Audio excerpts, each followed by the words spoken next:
Para aquellos que quieren mejorar su vida devocional, para los que necesitan ayuda espiritual, para todos los que desean un contacto diario con Dios, presentamos Radio Amanecer en Estudio, un alimento espiritual para tu alma. Con nosotros, el conductor de esta entrega, Pastor Juan Francisco Scroggins.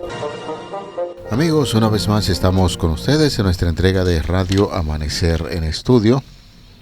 Es una gran bendición poder compartir con ustedes el estudio de la Santa Palabra de Dios, la Biblia, y deseamos que de inmediato traiga su guía de estudio. Recuerden, la guía de estudio tiene el propósito de ponernos en contacto con la Biblia, y qué bueno es que cada semana estamos estudiando un tema de mucho interés para toda la población. Esta semana, luz desde el santuario, y el pasaje que estamos utilizando como punto de referencia en Hebreos 8, 1 y 2. Lo principal de lo que venimos diciendo es que tenemos un sumo sacerdote que se sentó a la diestra del trono de la majestad en el cielo y es ministro del santuario, de aquel verdadero santuario que levantó el Señor y no el hombre. Repetimos la cita, Hebreos 8, 1 y 2. Con esto en mente, no importa el lugar donde usted se encuentre, le damos la bienvenida a nuestro estudio diario de la Palabra de Dios aquí en Radio Amanecer en Estudio. Con nosotros el pastor Cristian Veras está haciendo los comentarios a estas lecciones. Para él y para cada oyente deseamos muchas bendiciones, que Dios pueda guiar siempre su vida. Bendiciones, pastor. Gracias, pastor. Qué bendición en este día una vez más poder estar al aire con otra entrega de Radio Amanecer en Estudio. Pastor, Dios es maravilloso y nos permite que a través del juicio nosotros podamos saber que hay una buena noticia para todo ser humano. Porque en el lugar santísimo del santuario celestial se está efectuando en estos momentos el juicio investigador o juicio de investigación. Este juicio es a favor de los santos del Altísimo. De manera, pastor, que hoy que el Todopoderoso permita que tú puedas tener un buen sitial en el juicio, y cuando digo tú, me refiero a nuestros oyentes y por supuesto a mi estimado amigo y hermano pastor Juan Francisco Scroggins. Bendiciones. Amén. Amén. Muchísimas gracias. Amén. Vamos a pedirle, pastor, que nos dirija en oración en este momento en que vamos a estudiar la Biblia. Así es, oramos. Querido Padre Celestial, qué bendición en este día una vez más poder estudiar tu palabra. Dirígenos y guíanos con la dirección de tu Espíritu Santo. Hablamos contigo en el nombre de Jesús. Amén. Amén. Pastor Veras, en su comentario de inicio, le escuché decir que hay buena noticia en el juicio. Y en lecciones pasadas, pues, estamos haciendo el fuerte énfasis que el juicio, desde la óptica terrenal, cuando una persona es culpable o no, eso produce cierto grado de temor, porque se está juzgando su persona, su nombre, sus acciones, y de ser encontrado culpable, pues viene una sentencia. Sin embargo, también hemos visto que en el asunto del juicio que se establece para los hijos de Dios, ese juicio es muy beneficioso, porque quien está juzgando es nuestro bondadoso Dios, y el mismo Jesús que murió, por ejemplo, por nuestros pecados, que está a cargo de llevar el juicio, pues definitivamente que es una buena noticia. Y en esta ocasión, pues vamos a estudiar sobre la buena noticia del lugar santísimo. Eso tiene sus implicaciones. Tenemos que ver qué quiere decir esto. Si en el antiguo pueblo de Israel, cuando tenía el servicio del santuario, se efectuaba algo allí en el lugar santísimo, y cómo puede, en este caso, traspolarse esa idea a lo que es el santuario celestial, especialmente lo que tiene que ver con el lugar santísimo. Bueno, estuvimos diciendo que cada vez que nosotros escuchamos la palabra juicio, nos llega a la mente y de hecho nos causa temor, nos causa miedo, nos causa temblor, porque pensamos en que vamos a ser hallados culpables. Sin embargo, decimos que para los que confían en Dios, en los que depositan sus vidas en Él, y aquellos que por supuesto a través de la cruz hacen posible el acceso al santuario celestial, el lugar santísimo, pues el juicio es una buena noticia, no es una mala noticia, es una buena noticia. ¿Por qué es una buena noticia? Y de hecho es realmente sinónimo de buenas nuevas. La palabra buenas nuevas significa buena noticia. Una buena noticia es algo que nos favorece. En el caso de la guerra, cuando se llevaba las buenas nuevas, era de que el rey había vencido en la batalla.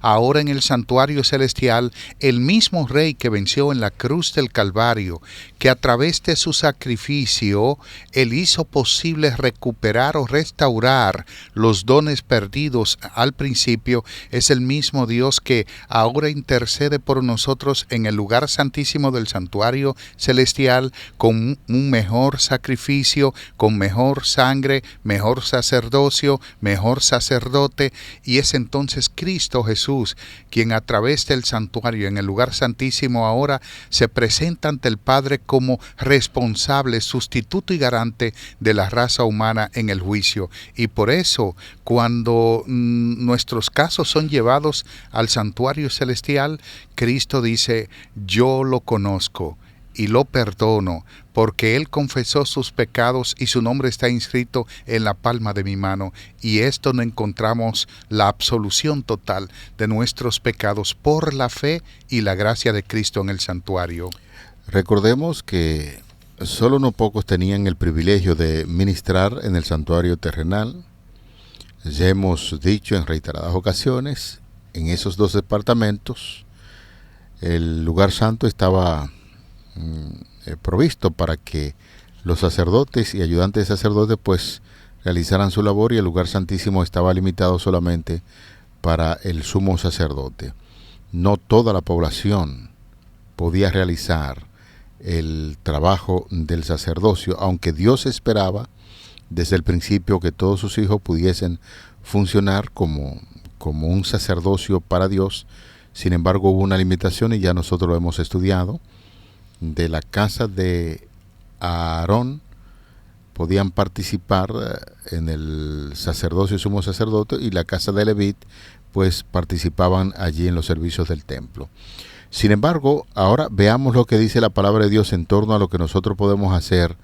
Ya desaparecido el templo o el santuario terrenal, ya nosotros tenemos acceso a un lugar que solamente era exclusivo para ciertas personas. Hebreos 4, 14 y 16, allí nos dice: por tanto, teniendo un gran sumo sacerdote que traspasó los cielos, y dice quién es: Jesús, el Hijo de Dios, retengamos nuestra profesión, porque no tenemos un sumo sacerdote que no pueda compadecerse de nuestras debilidades, sino uno que fue tentado en todo según nuestra semejanza, pero sin pecado. Y es la parte donde emociona y que nosotros debemos prestar tanta atención a este texto, el versículo 16, cuando dice: acerquémonos pues confiadamente al trono de la gracia para alcanzar misericordia y hallar gracia para el oportuno socorro. Así es. En una ocasión estuve hablando acerca del propósito de la carta o la epístola a los hebreos. Nosotros no tenemos duda de que fue Pablo quien escribió la epístola a los hebreos. Y sería bueno ver en el mismo contenido de la carta o la epístola a los hebreos que Pablo utiliza esta palabra: acerquémonos pues confiadamente.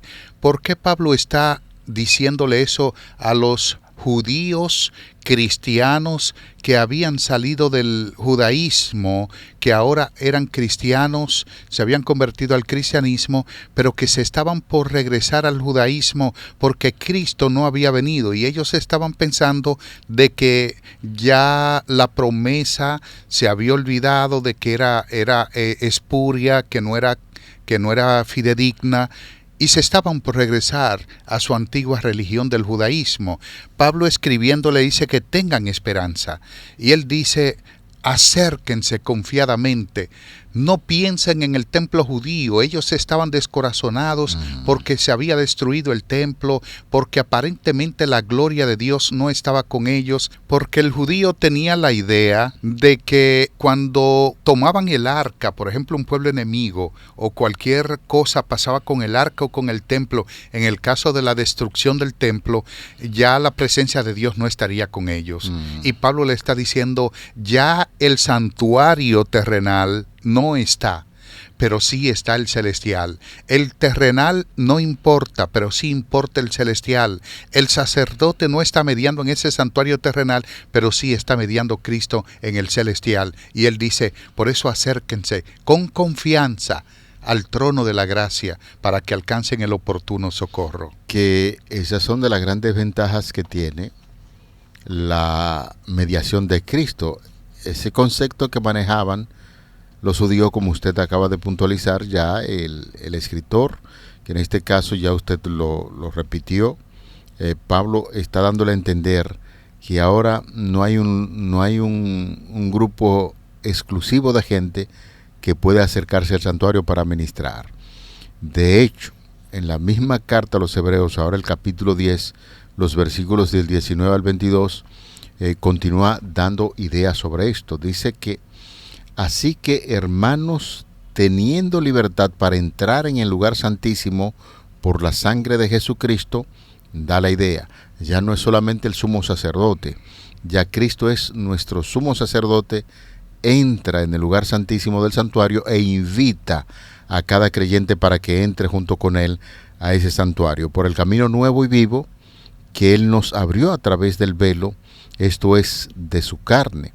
Hay que recordar que cuando Cristo muere, el velo del templo se abrió y dejó todo descubierto allí para decir, ya este tipo de ceremonia no es necesario porque el verdadero Cordero está siendo sacrificado, que es Cristo Jesús, y después que entra al cielo, versículo número 21 dice, teniendo un gran sacerdote sobre la casa de Dios, acerquémonos con corazón sincero, en plena certidumbre de fe, purificados los corazones de mala conciencia, lavados los cuerpos con agua pura.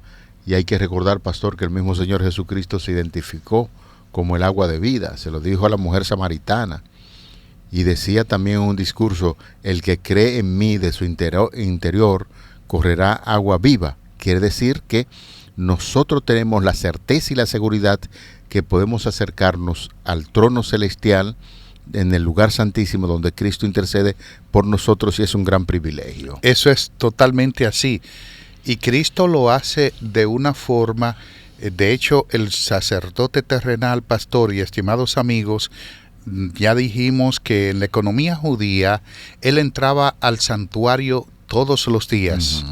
2 veces al día, al menos, con sacrificios, uno por él y su casa, o sea, su familia, y el otro por el pueblo. Él debía hacer eso, aparte de las ofrendas personales, que una persona, si cometía un yerro, si había algún tipo de celos o cualquier cosa de impurezas, llevaba una ofrenda y el sacerdote, pues, llevaba la sangre al santuario. Ahora, es importante notar de que el día de la expiación el sacerdote entraba al menos una vez al año. ¿Por qué digo al menos? Porque es posible que en el día de la expiación el sumo sacerdote, que era el único que debía entrar, lo hacía igual que lo mismo que él hacía diariamente en el lugar santo, lo hace en el día de la expiación en el lugar santísimo.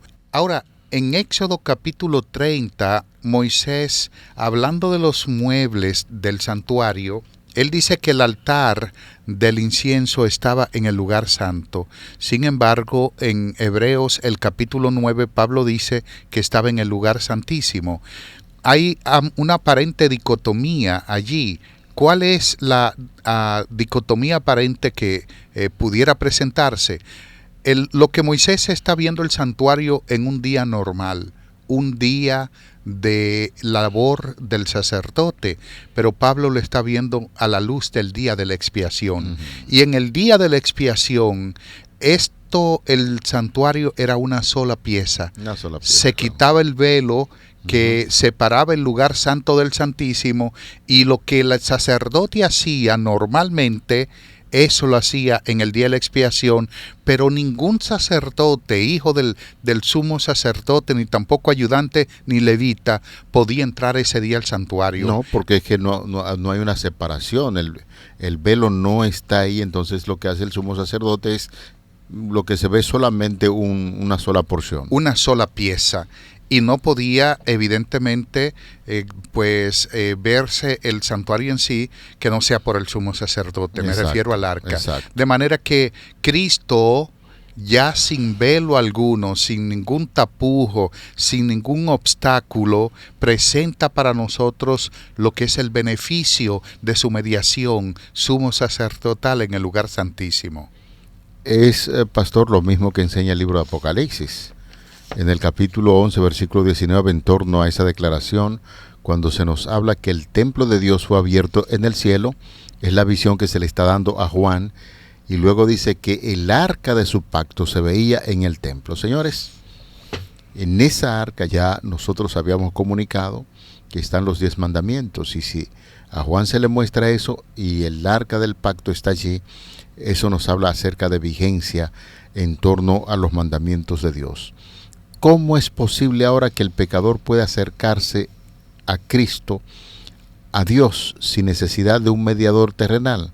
Porque ya Cristo está realizando la función de sacerdote, y todo lo que se hacía allí en el templo, en el santuario terrenal, en torno a los sacrificios, la sangre de Jesús prepara lo que es el camino a cada paso. Esto, por supuesto, nos da esperanza, porque solo podemos reunirnos con Dios cuando Jesús nos perdona y borra nuestros pecados, que es la idea que se presenta en el asunto del templo en el cielo. Jesús entra para perdón de los pecados y lo hace una vez y para siempre, porque su sangre es suficiente. La misericordia de Dios es infinita, pero también lo es su justicia, y esa justicia no puede, señores, aceptar el sacrificio de Cristo como expiación por nuestras transgresiones, a menos que Jesús garantice primeramente que perdona nuestros pecados y en segundo lugar que los borra. Quiere decir que nosotros como seres humanos tenemos que confiar por la fe en esto, y solamente dándole la oportunidad a Cristo para que borre nuestros pecados es como opera esto a favor de los seres humanos. Totalmente, eso es maravilloso, fantástico. Usted ha presentado una visión de Juan que Dios le dio en el capítulo 11, versículo 19. Cuando se da esta visión, está ocurriendo dentro del marco de la séptima trompeta, entre la sexta y séptima trompeta. Esa visión dada a Juan en un interludio que le presenta el arca. Juan vio el templo y dentro del templo estaba el arca. Desde que un judío veía el arca, pensaba de una vez en los mandamientos de Dios. Y el arca era visible ante un judío en 2 ocasiones. Cuando iba a la guerra, que se precisaba la presencia de Dios, el pueblo había entrado en pacto con Dios, le había pedido su protección. Dios le decía que los sacerdotes llevaran el arca al campo de batalla, que la colocaran en un lugar alto. Cada vez que el pueblo miraba hacia esa montaña, veía el arca, se acordaba del pacto que habían hecho con Dios, y tenían el valor, la confianza y la certeza de que el Señor le daría la victoria en esa batalla. Pero también el arca se veía en el contexto de los mandamientos de Dios, que de hecho también tiene que ver con el pacto. ¿Por qué Juan está viendo el arca en Apocalipsis 11:19? Está dentro del marco del gran conflicto. El gran conflicto inicia en Apocalipsis capítulo 11, versículo 19, hasta el 15:4 de Apocalipsis. Y lo que está diciendo es, de una forma maravillosa, que en los días del gran conflicto, en los días finales, en el conflicto en el que estamos viviendo y atravesando, el pueblo de Dios pasará ese conflicto mirando el interior del arca para poner por obra sobre los mandamientos de Dios. Es así. Lo que está diciendo es que cuando nosotros pensamos, meditamos en la ley de Jehová cada día, entonces el Señor en un pacto glorioso nos promete ayudar a que podamos pasar con éxito, en victoria absoluta, el momento del gran conflicto en nuestras vidas. Pastor, ¿usted puede memorizar lo que dice la palabra de Dios en torno a una declaración que se encuentra en el libro de Daniel que dice, y pensará en mudar los tiempos y la ley? Daniel 7:25. 7:25, eso dentro de nuestro medio, cada adventista debe memorizar esto. A pesar del esfuerzo humano de algunos religiosos de mudar los tiempos y la ley de Dios, aquí en esta visión se está estableciendo claramente que no hay manera de cambiar la ley de Dios. Y cuando se le da a Juan esa visión, en el lugar santísimo se revelan la justicia y la misericordia de Dios. Ningún poder, Señor, terrenal puede cambiar la ley de Dios porque, entre otras razones, está depositada en el arca del pacto celestial. Ya lo vimos. Hebreos, por ejemplo, 8:10 dice, este es el pacto que haré con la casa de Israel en esos días, dice el Señor, pondré mis leyes en la mente de ellos y las escribiré en sus corazones y seré su Dios y ellos serán mi pueblo. Señores, qué declaración tan poderosa para aquellos que han pretendido decir que parte de los mandamientos de la ley de Dios han sido abolidos, que ya no se puede guardar, por ejemplo, el día sábado. Nos está diciendo claramente aquí en el Nuevo Testamento que en el cielo, en el arca, el pacto de Dios ahí a través de su ley, está diciendo es eterna, es para siempre y ningún poder humano puede cambiar lo que Dios ha establecido como su santa ley de amor que rige los destinos de todo el universo. Ese pasaje de Hebreos capítulo 8, versículo 10, es un texto fascinante que cada cristiano debería meditar en él. Uh-huh. El día de hoy léalo varias veces, medite en él, pida la dirección del Espíritu Santo para su comprensión, porque cuando dice, este es el pacto que haré con la casa de Israel después de esos días, dice el Señor, Dios está ratificando su pacto con la humanidad. Uh-huh. Y es bueno que sepan que la Biblia está plagada de pactos de Dios con la humanidad. Hay pactos bilaterales, hay pactos unilaterales. Algunas veces hay un pacto unilateral que Dios hace con la humanidad, que sin esperar nada a cambio de ella. El sol, ¿qué hacemos nosotros para recibir el sol, pastor? Me imagino que está preguntando sobre los beneficios del sol. Cada vez que el sol, o con el movimiento de la tierra, deja ver el sol, para que se entienda bien, empieza un mecanismo de vida. Sí. Porque las plantas, los animales, nosotros mismos, los seres humanos, necesitamos de la luz del sol para poder hacer algún tipo de función. Por ejemplo, la planta, uh-huh. Cuando el sol activa lo que es el proceso fisiológico donde se mueve la clorofila, etcétera, etcétera. Sí. Y nosotros mismos tenemos cierta provitamina que se activa también con la luz del sol. Esto quiere decir que cuando vemos el sol que se asoma, ya estamos entendiendo prácticamente que viene un proceso de vida, y no queremos decir con eso, como hacían los antiguos, que el sol da vida, sino más bien que la luz que tiene el sol, que es prestada porque Dios la da, entonces podemos interpretarlo de esa manera, como ese astro rey que puede proporcionar la luz de vida que el mismo Señor Jesucristo le da. Has respondido muy bien, pastor. En una ocasión estuve leyendo acerca de los beneficios del sol y decía el autor que si el sol no saliera, la vida misma del ser humano sería imposible, de aproximadamente unos 15 años solamente, si fuese posible, uh-huh. si fuese posible, porque se crean durante la noche millones de bacterias, decía él, y que los rayos láser del sol las fulminan en cuanto salen, claro, las elimina, eso es así. De manera que es un plan divino el sol, es una bendición. Ahora, ¿qué hace el hombre, la humanidad, para recibir esa bendición? En lo absoluto nada. Es un pacto unilateral que Dios hace en beneficio de la humanidad. ¿O no dice la Biblia que que Dios envía su sol sobre malos y buenos? Claro, hace salir el sol sobre justos y malvados. Ahí está. Injustos. Entonces es un pacto unilateral. Ahora, hay pactos bilaterales. La salvación es un pacto unilateral, pero lo único que nosotros tenemos que hacer para obtener la salvación es aceptarla. Exacto. Porque es un regalo y usted es quien decide si cuando le dan algo lo tomas o lo deja. Así, mis amados, que Dios hace su pacto con la humanidad. ¿Y cuál pacto establece el Señor de acuerdo a Pablo en Hebreos capítulo 8, versículo 10? Dice, pondré mis leyes en la mente de ellos. Uh-huh. ¿Qué significa tener la ley en la mente? En el órgano rector del ser humano, donde está el pensamiento, donde se gestan las acciones, el pensamiento. ¿Qué significa eso?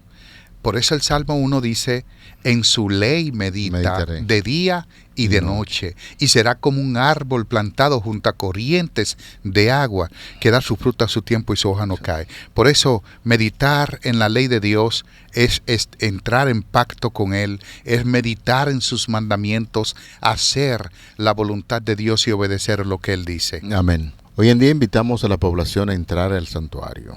Por la fe entramos en ese santuario celestial, encontramos el perdón de nuestros pecados y el poder para vivir una vida obediente por medio de Cristo, quien murió por nosotros y escribe la ley en nuestro corazón. Jesús nos salva perpetuamente, como dice Hebreos 7:25, Jesús nos salva total y completamente del castigo del pecado y de su poder. Acerquémonos, pues, es el consejo de Pablo, al trono de la gracia, donde Cristo intercede por cada uno de nosotros para alcanzar misericordia y borrar completamente nuestros pecados. Pastor, así llegamos al final de nuestra entrega de Radio Amanecer en Estudio. Si usted fuera tan amable de despedirnos en oración. Con gusto, querido Padre, gracias por tu intersección en el santuario celestial. Gracias por el lugar santísimo donde tú purificas nuestros pecados, nuestras vidas de pecados con tu sangre bendita. Amén. Qué maravilloso es tu ministerio sumo sacerdotal. Querido Dios, ayúdanos a cada día confiar en ti como nuestro sumo sacerdote. En el nombre de Jesús. Amén. Amén. Para aquellos que quieren mejorar su vida devocional, para los que necesitan ayuda espiritual, para todos los que desean un contacto diario con Dios, hemos presentado Radio Amanecer en Estudio, un alimento espiritual para tu alma.